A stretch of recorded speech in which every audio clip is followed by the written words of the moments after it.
name is Cameron Gregory. I'm a sophomore in Shenandoah High School. My parents are Suzanne Gregory and Carla King, and my beautiful mentor is Miss Marion. My faith statement starts from a reading Mark 9, chapter 23 through 24. If you can, said Jesus, everything is possible for one who believes. This one verse out of millions in the Bible sticks with me every second of every day. And the man goes on to say to Jesus, I do believe, help me overcome my unbelief. I had just gotten out of school. I was in first grade at the time. There was this girl in my class named Genevieve, and she was a Buddhist. She had this Buddha statue, and let me tell you, she carried that thing everywhere she went. So one day after school, I asked Nani, which is Carla, who made me? And Carla replied, well, God made you. After a couple silent seconds, I then asked, well, who made Genevieve? And again, Carla replied, well, God made her too. I was so determined, I answered with, well, I'm going to tell her. Now imagine that coming out of a joyful, sassy little first grader. That one interaction was my first of many God experiences. It wasn't huge, but at least I started out on the right foot, as my mom would say. But it all started a little bit before freshman year. Keeping in mind that I'm a sophomore now, I had been at a school called Oakland. Oakland was a school for kids that had ADD, anxiety, ADHD, and many other brain disorders. I had learned many things from Oakland. It taught me that everyone has problems. I guess I felt kind of dumb and a little brainwashed that there was no such thing as a perfect life. Everyone has their ups and downs. Even the earth, work, grades, and bills have their ups and downs. It's the never-ending way of life, and I was just finding it out. That year, my faith was tested in many different ways. At one point, I had given up on God. I simply didn't believe.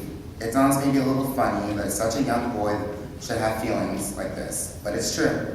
Being mad was all I knew, and God wasn't making my problems go away.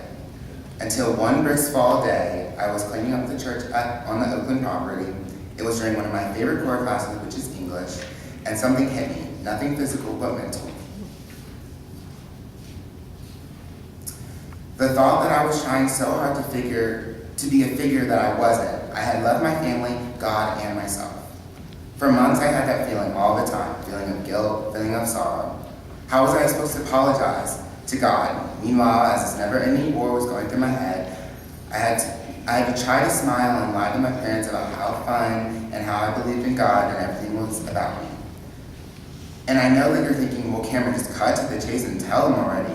But I couldn't. I needed to wait for the right moment.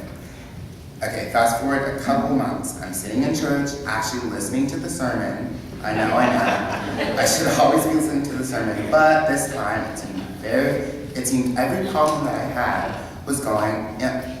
every problem I had in my life was going on, and it was being answered in the sermon. This went on for a couple of weeks, and I actually started to believe in God, and more my faith was skyrocketing. Okay, fast forward a couple years. I'm in a car on my way to a place called Jersey. Never been there, never seen, or stepped foot in a state called Jersey. Not knowing what I'm getting myself into, I again somehow find the Lord either standing or holding my hand through the tough, frigid workdays helping his people. Jersey changed me in a good way. My eyes were slowly beginning to open and see God's word. A couple more months, I'm again sitting in a moving vehicle, but this time it's a bus, and I'm heading to Detroit.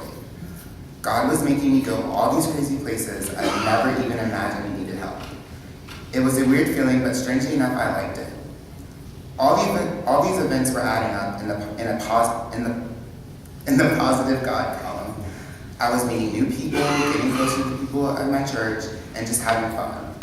Instead of having to apologize to God, God was apologizing for me. Through all of the crazy ups and downs, twists and turns, I've learned many new things. I guess that's just how being a teenager works. And now that I've been through an even crazier journey to say the least, I know that God was holding my hand through everything, and I can finally feel at peace and be myself in the eye of the Lord.